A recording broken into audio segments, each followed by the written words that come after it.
Hi అండి, welcome to my channel. అందరూ ఎలా ఉన్నారు? బాగున్నారా? మేము కూడా చాలా చాలా బాగున్నామండి. ఈరోజు వచ్చేసి ఫిష్ కర్రీ ప్రిపేర్ చేస్తున్నానండి. చాలా టేస్ట్గా చాలా బాగుంటుంది.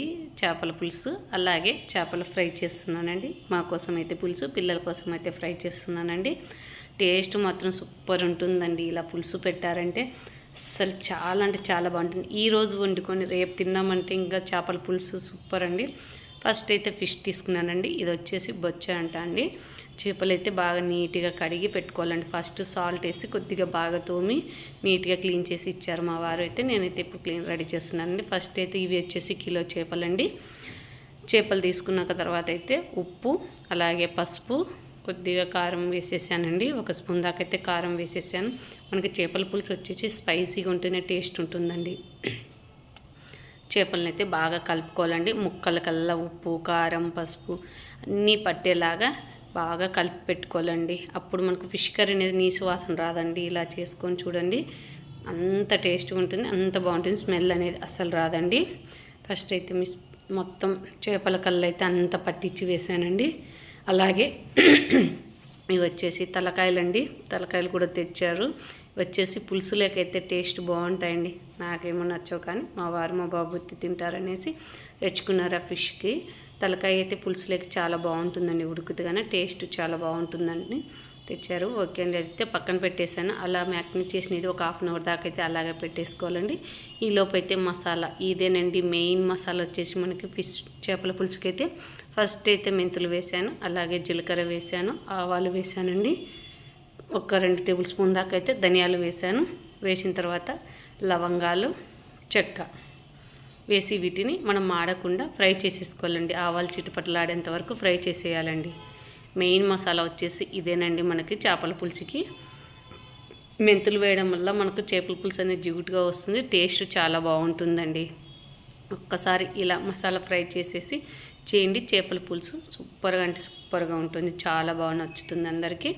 అలాగే అదే కడాయిలో కొద్దిగా ఎండు కొబ్బరి అండి. నేను తురిమిన కొబ్బరి అయితే వేసేసి ఫ్రై చేసేసుకోవాలండి. కొబ్బరి పచ్చివాసన లేకుండా ఫ్రై చేసేసుకోవాలి. ఇప్పుడు చేపల పులుసు అనేది మరింత టేస్ట్గా వస్తుందండి. రెండైతే ఫ్రై చేసేసి పెట్టేశాను. ఇప్పుడైతే గ్రైండ్ చేస్తున్నానండి మసాలా. అదే మనం వేయించి పెట్టుకున్నాం కదా, మెంతులు జీలకర్ర ఆవాలు ధనియాలు చెక్క లవంగా వేసేసి అదైతే పొడి ఇలా చేసేసుకోవాలండి.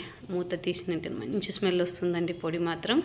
అలాగే నెక్స్ట్ కొబ్బరి కూడా వేసేసి గ్రైండ్ చేసి పెట్టేసుకున్నానండి పక్కనైతే. చూడండి, ఇలా అయితే గ్రైండ్ చేసేసి పెట్టుకోవాలి. మనం వేయించిన వల్ల కొబ్బరి పొడి అనేది కొద్దిగా బ్రౌన్ కలర్గా వచ్చేసింది. ఈ లోపు అయితే చింతపండు నానబెట్టానండి. ఫస్ట్ మనం చేపలు కలుపుకున్నప్పుడు చింతపండు అనేది నానబెట్టేశాను. నేను వచ్చేసి పెద్ద నిమ్మకాయ సైజ్ అంత చింతపండు అయితే నానబెట్టానండి. ఇప్పుడైతే కడాయి తీసుకొని ఎప్పుడైనా చేపల కర్రీ చేసేటప్పుడు మన వెడల్పాటి గిన్నె తీసుకుంటేనే మనకి బాగా వీలవుతుందండి. చేపలు కలపడానికి ఫ్రీగా అవుతుంది. ఫస్ట్ అయితే కడాయి తీసుకొని ఆయిల్ వేసానండి. చేపల పులుసు అంటే కొంచెం ఆయిల్ ఎక్కువనే పడుతుంది. ఆయిల్ హీట్ అయిన తర్వాత జీలకర్ర 1 స్పూన్ ఆవాలు 1 స్పూన్ వేసేసాను. అలాగే సన్నగా కట్ చేసి పెట్టుకున్న ఉల్లిపాయలు పచ్చిమిర్చి కరివేపాకండి వేసేసి వీటిని బాగా బ్రౌన్గా వచ్చేటట్టు ఫ్రై చేసేసుకోవాలండి. ఎప్పుడైనా చేపల పులుసు ఈరోజు వండి తినే కంటే మనం నెక్స్ట్ డే తింటేనే చాలా టేస్ట్ ఉంటుందండి. కొద్దిగా ఉల్లిపాయలు వేగిన తర్వాత అల్లం వెల్లుల్లి పేస్ట్ యాడ్ చేసేసాను. 1 స్పూన్ దాకా వేసేసి అది పచ్చివాసన పోయేదాకా కలుపుకోవాలండి బాగా. అలాగే సన్నగా కట్ చేసిన టమాటోలు అండి. నేను ఒక 2 టమాటోలు తీసుకొని సన్నగా అయితే కట్ చేసి వేసాను. అందుకనేసి చింతపండు అయితే ఒక పెద్ద నిమ్మకాయ సైజ్ అంతా తీసుకున్నానండి. టమాటోలు పులుపుని బట్టి మనం చింతపండు అయితే యాడ్ చేసుకోవాలి. టమాటో పండ్లు బాగా మగ్గిన తర్వాత ఇప్పుడైతే పసుపు అలాగే కారం యాడ్ చేసేసాను. టేస్ట్కి సరిపడా సాల్ట్ కూడా వేస్తున్నాను. ఎందుకంటే ఆల్రెడీ మనం చేపల్లో ఉప్పు పసుపు కారం వేసాం కదా, ఇక్కడ వేసేటప్పుడు చూసి వేసుకోవాలండి. చూడండి, బాగా ఎంత కలర్ఫుల్గా కనిపిస్తుంది కదా. వేసిన తర్వాత బాగా కలుపుకున్న తర్వాత మనం చింతపండు నానబెట్టి పెట్టాం కదండి, అదైతే బాగా పిసుకోవాలండి. చింతపండు అనేది మనం వాటర్ వేస్తూ చింతపండు గుజ్జు అనేది తీసుకోవాలి మొత్తం. నేను ఇలా వాటర్ వేస్తూ మొత్తం పిండేసానండి. మళ్ళీ ఒకసారి వేసేసి మళ్ళీ వాటర్ వేసేసి మళ్ళీ పిండేసానండి. మనకు తగినంత పులుపుని బట్టి వాటర్ యాడ్ చేసేసుకోవాలండి చింతపండు. చూడండి, అది వేసిన తర్వాత నాకు ఆ పులుసు సరిపోదనేసి 1 గ్లాస్ వాటర్ అయితే వేసేసానండి. మనం అనేది ఇప్పుడు పులుసు అనేది బాగా మరిగించాలండి. అప్పుడు మనకి ఫ్లేవర్ అనేది చాలా బాగా వస్తుంది. బాగా మరుగుతుంది కదండి. ఈ టైంలో మనం ఫిష్ అంతా కలిపి పెట్టుకున్నాం కదా చేప ముక్కలు, ఆ ముక్కలు వేసేయాలండి. ఇది వచ్చేసి బొచ్చ చేప అండి. కానీ కర్రీ కానీ ఫ్రై కానీ చాలా టేస్ట్ ఉంటుంది, చాలా బాగుంటుందండి. అస్సలు కర్రీకి అయితే ఇది మేమైతే రౌండ్గా కట్ చేయించుకురాడండి పిల్లలు అనేసి, ముళ్ళులు ఉంటాయనేసి చిన్న చేప తీసుకోకుండా పెద్ద చేప తీసుకొని వచ్చారండి. ఒకేసారి 2 కిలోస్ పైన ఉండేది తెచ్చారు. అది కటింగ్ చేసుకొని ఇలా ముక్కలుగా అయితే కట్ చేయించారండి. అన్నీ మనం మ్యాగ్నేట్ చేసి పెట్టిన చేప ముక్కలన్నీ ఇలా పులుసులు అయితే ఈవెన్గా పరుచుకోవాలండి అంతా. అలాగే చేపలు పెట్టిన తర్వాత మనం గరిటె ఇట్లాంటివి పెట్టి అయితే కానీ నజ్జిగుజ్జు అవుతాయండి. అలా లేకుండా మనం ఇలా జస్ట్ ఫస్ట్ వేసినప్పుడే బాగా కలిపి పెట్టాలండి. ముక్కల్ని ఈవెన్గా పరిచి పెట్టేయాలండి. పెట్టిన తర్వాత ఒక్క 5 మినిట్స్ అండి ఉడకాలి. మీడియం ఫ్లేమ్లో అయితే చేప అనేది ఉడకాలండి. చూడండి చేపలు ఉడుకుతున్నాయి. మనకి ఎక్కువ టైం పట్టదండి. చేపల పులుసు 10 నిమిషాల్లో చేపల కర్రీ చేయొచ్చండి. చాలా ఈజీగా సింపుల్గా చేయొచ్చండి. చేసేదాన్ని బట్టి కూడా టేస్ట్ ఉంటుందండి చేపల పులుసులో మాత్రం. చూడండి ఫిష్కి అయితే నలగకుండా మనం ఇలా మొత్తం సైడ్లకే స్పూన్తో అయితే ఇలా అనేసేయాలండి. ఇప్పుడు ఉడుకుతుంది కదండి, మనం ఇందాక గ్రైండ్ చేసి పెట్టుకున్నాం కదా మసాలా, అది వేసేయాలండి. ఇప్పుడు చేపల పులుసుకు అనేది టేస్ట్ వచ్చేస్తుందండి.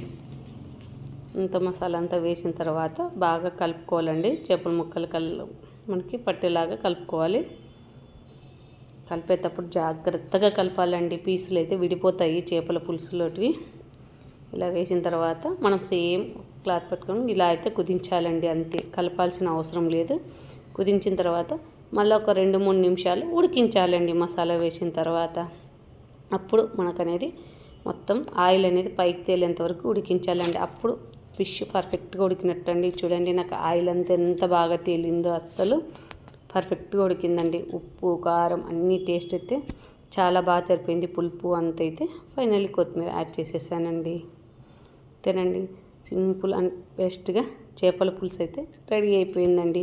కానీ వేడిగా తినే కంటే చేపల పులుసు చల్లారిన తర్వాత తింటేనే టేస్ట్ ఉంటుందండి. చూడండి ఎంత కలర్ఫుల్గా వచ్చేసిందో చేప కూడా. ముక్క అయితే పర్ఫెక్ట్గా ఉడికిందండి. అస్సలు చాలా బాగా ఉడికింది. ఈ చేపలు వచ్చేసి మనం పెద్దవి తీసుకున్నామంటే ముళ్ళులు తక్కువ ఉంటాయండి. అది గుర్తుపెట్టుకోవాలి మనం చేప తీసుకునేటప్పుడు. ఓకేనండి, గుమగుమలాడే చేపల పులుసు రెడీ. దీన్ని జొన్న రొట్టెకి తిన్నామంటే సూపర్ టేస్ట్గా ఉంటుందండి. అంత బాగుంటుంది. పులుసు రొట్టెలకు పిసుక్కొని పీసెస్ లాగా చేసుకొని తిన్నామంటే అదిరిపోతుందండి. ఓకేనండి, చేపల కర్రీ అయితే రెడీ అయిపోయింది. తినండి. నెక్స్ట్ వచ్చేసి ఫ్రై ప్రిపేర్ చేస్తున్నా అండి మా పిల్లల కోసం అయితే. చాలా అంటే చాలా టేస్ట్గా, క్రిస్పీగా, క్రంచీగా ఉంటాయండి చేపల ముక్కలు. అంత టేస్టీగా ఉంటాయండి. ఇలా చేసి పెట్టండి. పిల్లలైతే కేఎఫ్ చికెన్ అంటారండి. మా అమ్మాయి అయితే అదే పట్టిందండి. అమ్మ చాలా బాగున్నాయి, ఎప్పుడు ఇలాగే ట్రై చేయనిందండి. చాలా బాగా వచ్చాయి.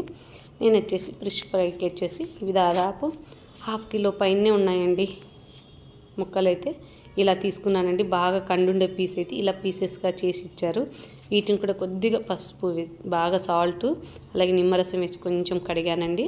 కడిగిన తర్వాత ముక్కలకి ఫస్ట్ అయితే ఒక 1/2 స్పూన్ దాకా అయితే అల్లం వెల్లుల్లి పేస్ట్ వేసాను. అలాగే కొద్దిగా పసుపు వేసాను. కొద్దిగా సాల్ట్ యాడ్ చేసుకోవాలండి. కొద్దిగా అయితే నిమ్మరసం వేసేసి యాడ్ చేసేసుకోవాలి మనము. నేను 1/2 చెక్క నిమ్మరసం అయితే వేసేసానండి. నిమ్మరసం వేసిన తర్వాత ముక్కకి అనేది బాగా పట్టేలాగా కలుపుకోవాలండి. అల్లం వెల్లుల్లి పేస్టు, ఉప్పు మనకి మొత్తం అయితే బాగా ఇలాగ అంతా పట్టాలండి. అప్పుడు మనకి చేప అనేది నీచు వాసన రాకుండా అలాగే చప్పగా లేకుండా ఉంటుందండి. పుల్లగా లోపల సాల్ట్గా ఉంటుంది బాగా. చూడండి ఇలా అన్ని ముక్కలు పట్టించేసి నేనైతే దాదాపు 2 అవర్స్ పక్కన పెట్టేసానండి. టైం ఉందనేసి పెట్టేశాను. మనకు కావాలంటే ఒక 1/2 అవర్ అయినా పెట్టేసుకోవచ్చు. అలా ముక్కల్ని అయితే అంతా మ్యాగ్నేట్ చేసేసి అంతా అప్లై చేసేసి బాగా కుదించి పక్కనైతే పెట్టేశానండి. ఒక 3 అవర్స్ దాకా అయితే పక్కన పెట్టేశాను. ఇప్పుడు వచ్చేసి ఫిష్కి అయితే మసాలా తయారు చేస్తున్నానండి. ఈ పొడి అనండి మెయిన్ చేప ముక్కలకి. ఫస్ట్ అయితే శనగపిండి తీసుకున్నానండి. ఒక 2 టేబుల్ స్పూన్ దాకా అయితే శనగపిండి తీసుకున్నాను. అందులోనే ఒక 2 టేబుల్ స్పూన్ అయితే కార్న్ఫ్లోర్ అండి. మనకు వచ్చేసి బైండింగ్ కోసం కార్న్ఫ్లోర్. ఇది ఎప్పుడు ఒకే విధంగా కాకుండా ఇలా ట్రై చేయండి. పిల్లలు చేపలు తినని వాళ్ళు కూడా చాలా ఇష్టంగా తింటారండి. కార్న్ఫ్లోర్ వేసిన తర్వాత టేస్ట్కి సరిపడా కారం అనేది యాడ్ చేశాను. అలాగే టేస్ట్కి సరిపడా ఉప్పు అనేది యాడ్ చేస్తున్నా. సాల్ట్ వేసిన తర్వాత ధనియాల పొడి జీలకర్ర పొడి వేసానండి. అలాగే ఒక స్పూన్ దాకా అయితే గరం మసాలా యాడ్ చేశాను. వేసేసి ఈ పొడులన్నీ బాగా కలుపుకోవాలండి. మనం పొడి వేసిన తర్వాత కొంచెం ఫుడ్ కలర్ అండి, ఒక చిటికెడైతే ఫుడ్ కలర్ యాడ్ చేసేసి బాగా కలుపుకోవాలి. ఇదైతే ఆప్షన్ అండి, ఫుడ్ కలర్ ఇష్టం ఉంటే వేయచ్చు, లేదంటే లేదండి. నేనైతే కలర్ఫుల్గా ఉంటుంది అనేసి కొంచెం అయితే యాడ్ చేశానండి. చేసిన తర్వాత అన్నీ బాగా కలిసేలాగా కలుపుకోవాలండి. మనం ఏదైనా సాల్ట్ అంటే టేస్ట్ అంటే ఇక్కడే చూసుకోవాలండి, సరిపోయిందా లేదా అనేసి. మనం దీంట్లో సాల్ట్ చూసుకుంటే కానీ నాకు పర్ఫెక్ట్గా సరిపోయిందని. ఇప్పుడు ముక్కలు మ్యాగ్నేట్ చేసి పెట్టాం కదా, ఆ ముక్కలు అనేది మళ్ళీ ఒకసారి అలా వేసి ఇందులో డీప్ చేసేయాలండి. బాగా మనకు మసాలా అంతా దీనికి పట్టేసేలాగా చేయాలండి. ఇలాగైతే చాలా బాగుంటుందండి ఫిష్ కర్రీ. తప్పకుండా ఫిష్ ఫ్రై అండి, సారీ ఇందాక కర్రీ చెప్పేసి అదే వచ్చేసింది. ఫిష్ ఫ్రై అండి, ఒకసారి ఇలా ట్రై చేయండి. పిల్లలు కూడా చాలా ఇష్టంగా చాలా బాగా తింటారండి. ఇంకా ఇది అపోలో ఫిష్ అయితే ఇంకా చాలా బాగుంటుందండి. ఇలా చేసామంటే ముళ్ళు ఉండవు, ఏముండవు కదా, డైరెక్ట్గా తీసుకొని తినొచ్చు. అపోలో ఫిష్ అయితే చాలా బాగుంటుంది ఇంకా ట్రై చేస్తే.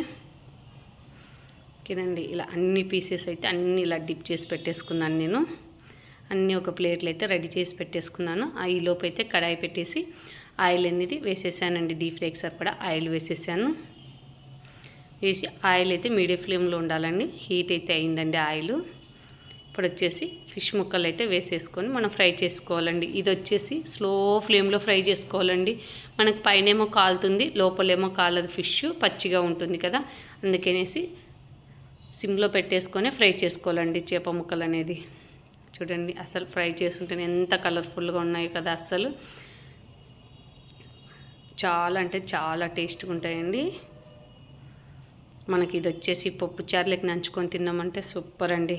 అసలు పిల్లలైతే ఇలాగ ఇచ్చామంటే అలా తీసేసుకొని తింటారండి. ఏమి ఇట్లా నంచుకోవాల్సిన అవసరం లేదు, డైరెక్ట్ పకోడీలాగా కూడా తినేయచ్చండి. అంత బాగుంటాయి, కరకల్లాడుతూ చాలా బాగా వస్తాయండి. అసలు అన్నిటిని అయితే ఇలా డీప్ ఫ్రై చేసేసానండి. టిష్యూ పేపర్ మీద వేసేసాను, నెక్స్ట్ ఆయిల్ అంతా పీల్చేస్తుంది అనేసి అలా టిష్యూ పేపర్ మీద అయితే వేసేసాను.